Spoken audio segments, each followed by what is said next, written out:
بسم اللہ الرحمن الرحیم۔ السلام علیکم اسٹوڈنٹس، آج میں آپ کو اردو کے لیکچر نمبر 29 میں سبق تحریک پاکستان میں خواتین کا کردار، جو کہ صفحہ نمبر 54 پر ہے، اس کی پڑھائی اور وضاحت کرواؤں گی۔ ٹھیک ہے کہ پاکستان حاصل کرنے کے لیے جو تحریک چلائی تھی ہمارے قائدین نے، اس میں خواتین نے ان کا کتنا ساتھ دیا تھا، اس میں خواتین کا کتنا کردار تھا۔ ٹھیک ہے، یہ اس پورے سبق میں ہم پڑھیں گے۔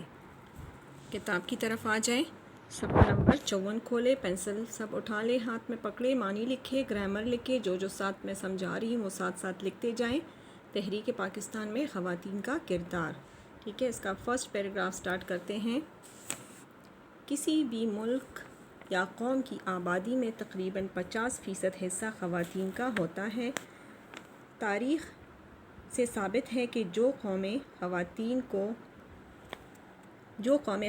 ان کی بنیادی حقوق سے محروم رکھتی ہیں، انہیں زندگی کی دوڑ اور ملکی و ملی ذمہ داریوں میں حصہ دار نہیں بننے دیتی۔ حصہ دار یعنی ایک ساتھ شامل کرنا، وہ ترقی سے محروم رہ جاتی ہیں۔ وہ قومیں ترقی نہیں کر سکتی جو کہ عورتوں کو اپنے ساتھ ترقی کے ذمہ داریوں میں اپنے ساتھ نہیں چلاتی، تو وہ قوم ترقی نہیں کر سکتی۔ اس لیے قائد اعظم محمد علی جناح نے جب تحریک آزادی کی قیادت سنبھالی، قیادت رہنمائی، تو اس بات پر زور دیا کہ خواتین بھی آزادی کی اس جدوجہد میں بڑھ چڑھ کر حصہ لیں۔ جدوجہد کوشش، بڑھ چڑھ کر حصہ لینا محاورہ ہے، یعنی زیادہ حصہ لینا، اور یہ مقصد حاصل کرنے کے لیے اپنا بھرپور کردار ادا کریں۔ بھرپور، زیادہ۔ ایک موقع پر قائد اعظم محمد علی جناح نے فرمایا، کوئی قوم اپنی عظمت کی بلندیوں تک نہیں پہنچ سکتی جب تک کہ اس کی خواتین قومی جدوجہد میں پہلو بہ پہلو شامل نہ ہوں۔ پہلو بہ پہلو، شانہ بہ شانہ، یعنی ایک ساتھ۔ ہم لوگ بری رسموں کا شکار ہیں۔ جاہلیت، مراد بری رسمیں یعنی جاہلیت کا شکار ہے، یعنی عورتوں کو جس طرح پرانے زمانے میں، جاہلیت کے زمانے میں عورتوں کو کوئی حیثیت، کوئی اہمیت حاصل نہیں تھی، اسی طرح آج کل بھی ہمارا وہی حال ہے کہ ہم لوگ جو ہیں عورتوں کو کوئی اہمیت ہی نہیں دیتے۔ مگر میں جو کہتا ہوں تو اس کا یہ مطلب نہیں کہ ہم مغربی زندگی کی برائیوں کی نقل کرنا، تقلید کرنا، پیروی کرنا، بلکہ مقصد یہ ہے کہ اپنی عورتوں کا مرتبہ اسلامی تصورات اور معیار کے مطابق بلند کریں۔ مرتبہ، عظمت، مقام، اسلامی تصورات، اسلامی احکامات کے مطابق جو ہے اپنی عورتوں کو ہم ان کا مقام دلا سکتے ہیں، ان کو حیثیت دے سکتے ہیں۔ یعنی قائد اعظم نے کہا کہ ہم جاہلیت کے دور میں ابھی بھی پڑے ہیں، ہماری نظر میں عورت کی ابھی بھی آج بھی کوئی حیثیت نہیں ہے، لیکن اس کا مطلب یہ نہیں ہے کہ میں مغربی اصولوں کی جو ہے وہ تقلید کرنے کو کہہ رہا ہوں، بلکہ مقصد یہ ہے کہ اسلامی احکامات کے مطابق ہی، کہ جس طرح اسلام نے عورت کو مرتبہ اور مقام دیا ہے، وہی مقام عطا کر کے اس کو اپنے ساتھ ہم جو ہے چلا سکتے ہیں۔ آپ اپنی عورتوں کی رفاقت زندگی کے ہر شعبے میں حاصل کریں، اور انہی مرتبے کو سامنے رکھتے ہوئے ہم اپنی رفاقت ساتھ ہم اپنی عورتوں کو، چاہے وہ ہماری بہنیں ہیں، بیویاں ہیں، بیٹیاں ہیں، ان کو اپنے ساتھ ملا کر زندگی کے ہر شعبے میں ان سے کام لے سکتے، اپنے ساتھ شامل کر سکتے ہیں، اور مغربی سوسائٹی کی بدعمالیوں سے اپنا دامن بچائے رکھیں۔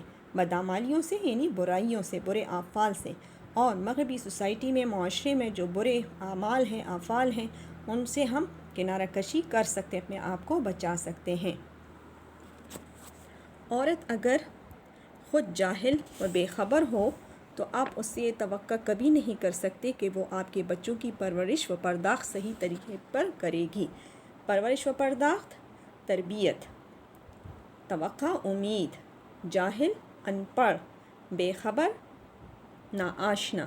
اگر ہماری عورت، ہماری ماں، ہماری بہن، ہماری بیٹی، ہماری بیوی ان پڑھ اور لاشعور ہو، ناآشنا ہو تعلیم سے، علم سے، تو ہم اس سے امید نہیں کر سکتے کہ وہ ہماری بچوں کی تربیت اور پرورش جو ہے وہ صحیح طور پر کرے گی۔ تعلیم یافتہ عورت ہی میں یہ صلاحیت اور قوت ہے کہ وہ بچوں کی پرورش و پرداخت صحیح رخ پر کرے۔ صحیح رخ پر یعنی صحیح انداز میں، درست انداز میں وہ اپنے بچوں کی تربیت اور پرورش جو ہے وہ کر سکتی ہے۔ مطلب یہاں پہ قائد اعظم یہ کہنا چاہتے ہیں کہ تعلیم اور علم حاصل کرنا جو ہے وہ عورت کا سب سے پہلا اور بنیادی حق ہے۔ اگر وہ تعلیم یافتہ ہوگی تو باشعور ہوگی اور اپنی اس تعلیم کی وجہ سے، علم کی وجہ سے وہ اپنے گھر کا ماحول صحیح رکھے گی اور اپنے بچوں کی صحیح تربیت کرے گی۔ قائد اعظم نے اس بات کا عملی نمونہ پیش کرنے کے لیے سیاسی امور میں اپنی بہن محترمہ فاطمہ جناح کو ہمیشہ اپنے ساتھ شریک رکھا اور اسی قول کو عملی جامہ پہنانے کے لیے انہوں نے اپنی سیاسی کاموں میں اپنی بہن محترمہ فاطمہ جناح کو ہمیشہ اپنے ساتھ رکھا۔ محترمہ فاطمہ جناح نے تحریک آزادی میں اپنے کردار و عمل سے ثابت کر دیا۔ کردار و عمل کون سا مرکب ہے؟ مرکب عطفی ہیں، یعنی انہوں نے یہ ثابت کر دیا کہ اگر عورتیں اپنی ملی ذمہ داریاں سنبھال لیں اور انہیں پورا کرنے کے لیے کام کریں تو قوم ہر قسم کے حالات اور مشکلات کا مقابلہ کر سکتی ہے۔ حالات اور مشکلات یہ بھی مرکب عطفی ہے کیونکہ اس میں حرف عطف اور آیا ہے۔ تو یہی عورتیں اگر اپنی قومی ذمہ داریاں اپنے مردوں کے ساتھ ساتھ مل کر سنبھال لیں تو اور ان کو پورا کریں تو قوم جو ہے وہ ہر قسم کے حالات اور مشکلات کا آسانی کے ساتھ مقابلہ کر سکتی ہے۔ محترمہ فاطمہ جناح نے قائد اعظم محمد علی جناح کی دیکھ بھال اور ان کی مدد کرنے کے لیے انتھک کوشش کی۔ دیکھ بھال، حفاظت، مدد کرنا، تعاون کرنے، ہمیشہ ان کے ساتھ جو ہے ان کے کاموں میں مدد کرتی رہی۔ انتھک کوشش، تکا دینے والی کوشش، یعنی بہت زیادہ محنت اور کوشش۔ وہ قائد اعظم کی مضبوط اور پرعزم شخصیت کے پیچھے ایک خاموش طاقت تھی۔ محترمہ فاطمہ جناح نے ہمیشہ ہر قدم پر اپنے بھائی کا ساتھ دیا، ان کی حفاظت کی، ان کی مدد کی، اور ہمیشہ جو ہے ان کے لیے مدد کرنے کے لیے کوشاں رہی۔ اور قائد اعظم کی جو مضبوط اور پرعزم یعنی ایک پرعزم شخصیت تھے، پرعزم شخصیت مرکب توصیفی ہے، ٹھیک ہے، اس میں پرعزم شخصیت کا جو ہے صفت بیان ہوئی ہے۔ تو قائد اعظم کی شخصیت جو کہ بہت مضبوط تھی، بہت پرعزم تھی، تو اس کے پیچھے جو ہے محترمہ فاطمہ جناح جو ہے ایک خاموش طاقت بنی ہوئی تھی، یعنی ان کے پیچھے جو ہے وہ ایک ریڑھ کی ہڈی کی حیثیت سے وہ کام کر رہی تھی، ان کا خیال رکھ رہی تھی اور ان کے ہر کام میں ان کی مدد کر رہی تھی۔ انہوں نے ہر مرحلے پر قائد اعظم کا ساتھ دیا۔ انہوں نے برصغیر پاک و ہند کی مسلمان خواتین اور مسلم طالبات کو منظم کر کے ان میں سیاسی شعور پیدا کیا۔ شعور، سوچ، خیال پیدا کرنا۔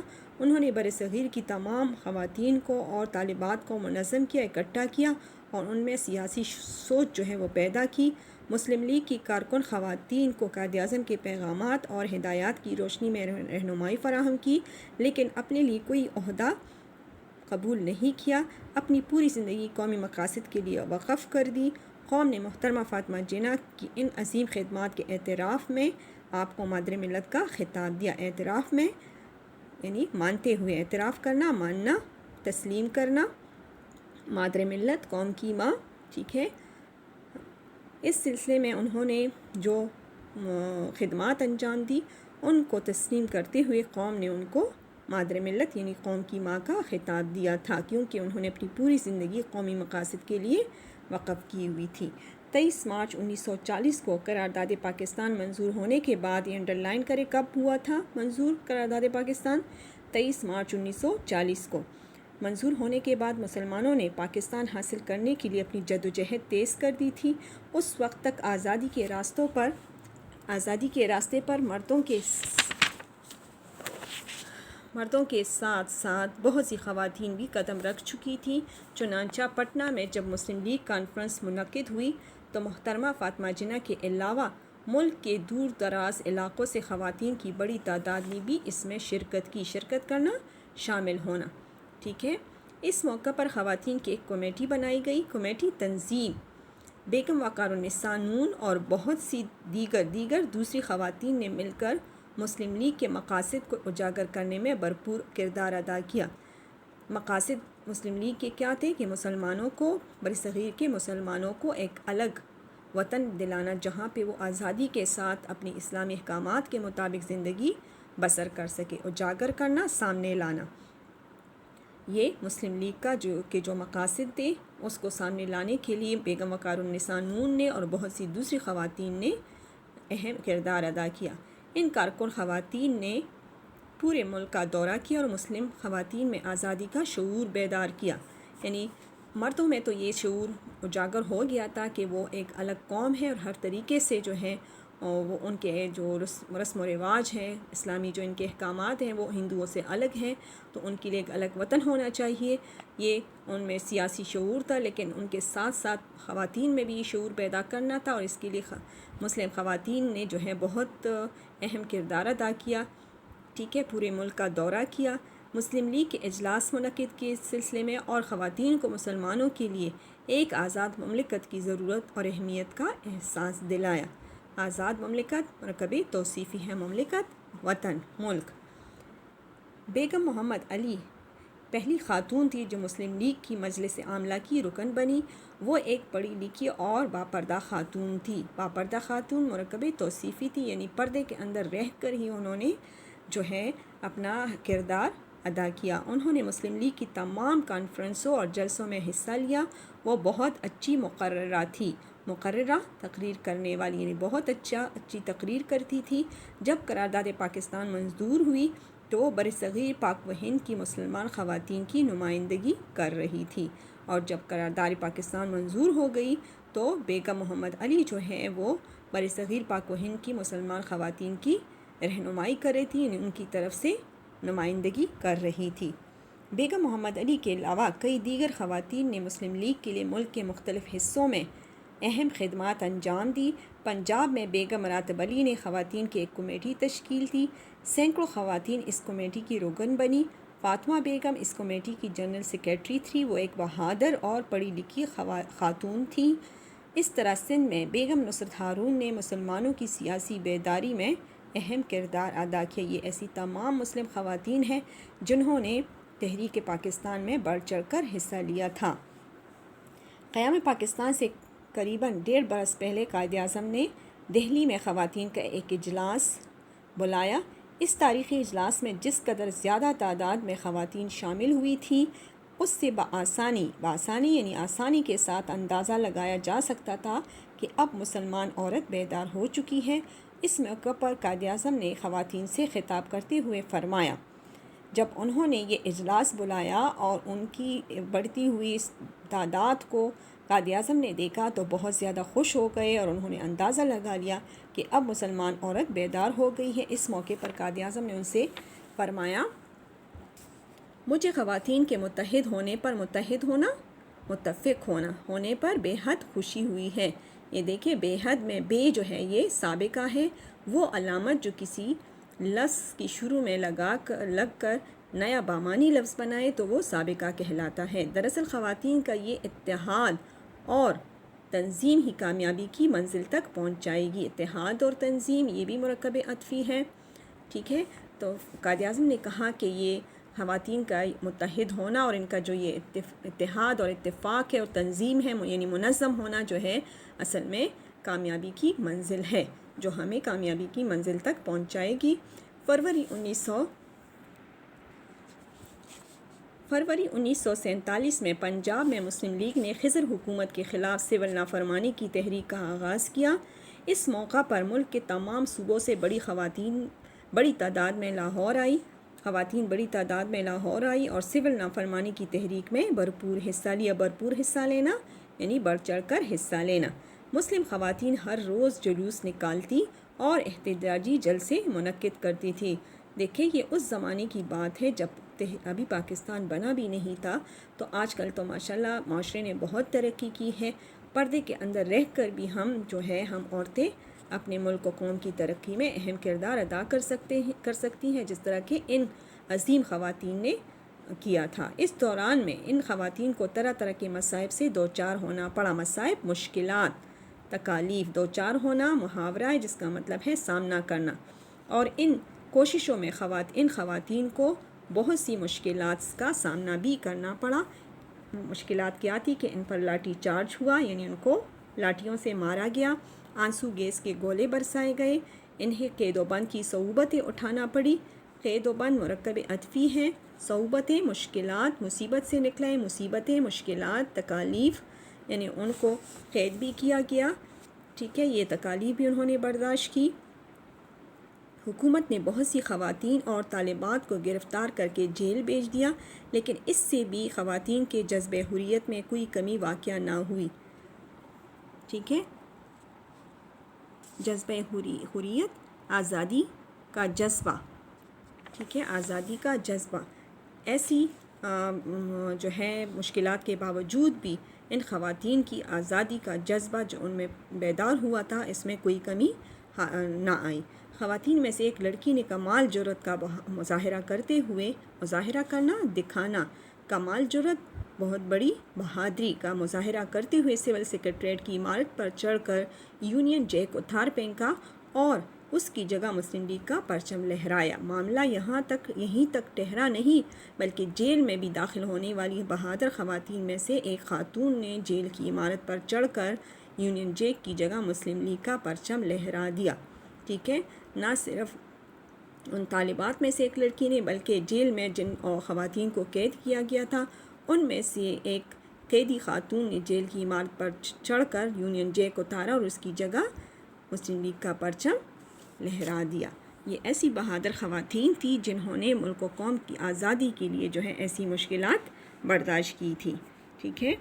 آگے دیکھیں، دوسری صوبوں کی خواتین کی طرح صوبہ خیبر پختونخوا کی مسلم خواتین نے بھی تحریک پاکستان میں بھرپور کردار ادا کیا، جن میں بیگم قاضی امیر احمد خان نے پشاور میں زنانہ مسلم لیگ کا دفتر قائم کیا، بیگم کمال الدین، بیگم زری سرفراز، بیگم شیری وہاب، بیگم ممتاز جمال، بیگم نذیر طلعہ محمد اور بیگم سردار حیدر جعفری نے صوبے کی خواتین کو منظم کیا۔ یہ ساری رہنما خواتین تھیں جنہوں نے صوبے کی خواتین کو اکٹھا کیا، انہیں تحریک آزادی کے مقاصد سے روشناس کرایا۔ روشناس کرانا، آگاہی دلانا، روشناس کیا۔ کانگریسی حکومت کے خلاف سول نافرمانی کی تحریک میں حصہ لیا۔ بیگم نذیر طلعہ محمد اور بیگم سردار حیدر جعفری نے سول سیکریٹریٹ پشاور سے یونین جیک اتار کر سبز ہلالی پرچم لہرا دیا، ٹھیک ہے۔ امید ہے آپ کو سمجھ آ گئی ہوگی، اتنا مشکل سبق نہیں ہے، دوبارہ سے آپ اس کی پڑھائی کریے، مشکل الفاظ کے معنی جو میں نے بتائے اس کی دہرائی کریں اور یاد کریں، ٹھیک ہے۔